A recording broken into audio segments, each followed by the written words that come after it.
The virtues and benefits of fasting. The virtues of fasting are great indeed, and one of the things reported in a hadith is that Allah has chosen fasting for himself, and he will reward it and multiply the reward without measure. As stated in a hadith, all the actions by the son of Adam are for him, except fasting, for verily it is for me, Allah, and I shall reward him for it. Fasting has no equal, and the supplication of the fasting person will not be refused. The fasting person has two moments of joy, one when he breaks his fast, and the other when he meets his Lord and rejoices over his fasting. Fasting will intercede for a person on the day of judgment and will say, "O Lord, I prevented him from his food and physical desires during the day, so let me intercede for him." The smell that comes from the mouth of a fasting person is more beloved to Allah than the scent of musk. Fasting is a protection and a strong fortress that keeps a person safe from the fire. Whoever fasts one day for the sake of Allah, Allah will remove his face a distance of 70 years from the fire. And whoever fasts one day seeking the pleasure of Allah, if that day is the last day of his life, he will surely enter paradise. In paradise there is a gate called Ar-Rayyan, through which those who fast will enter, and no one will enter through it except them. When they have entered it, it will be locked, and no one else will enter through it. Ramadan is a pillar of Islam. The Quran was revealed in this month, and in it there is a night that is better than 1,000 months.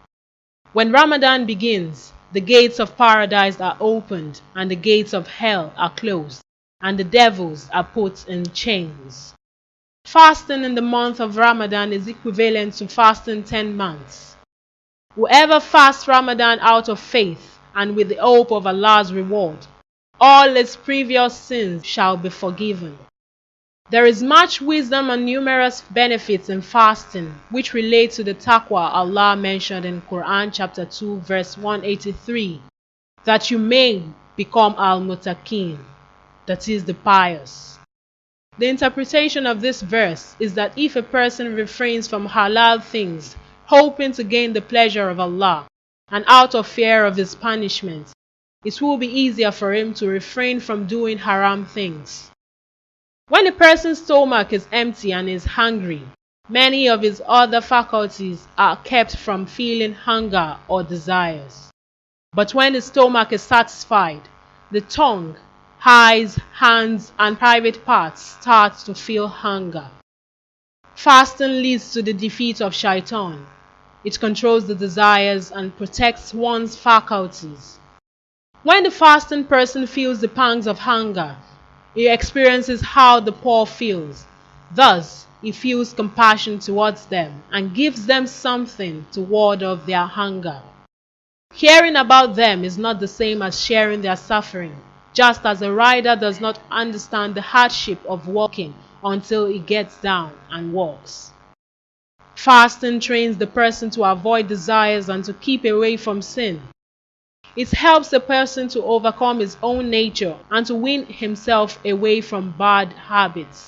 It also trains a person to get used to being organized and punctual, which will solve the problem that many people have of being disorganized, if only they realized. Fasting is also a demonstration of the unity of Muslims, as the Ummah fasts and breaks its fast all at the same time. Fasting also provides a great opportunity for those who are calling others to Allah. In this month, many people come to the mosque for the first time, and also those who have not been to the mosque for a long time, and their hearts are open. So we must make the most of this opportunity by preaching in a gentle manner, teaching appropriate lessons and speaking beneficial words, whilst also cooperating in righteousness and good deeds. The teacher should not be so preoccupied with others, though that he forgets his own soul and becomes like a candle that lights the way for others while it is itself consumed.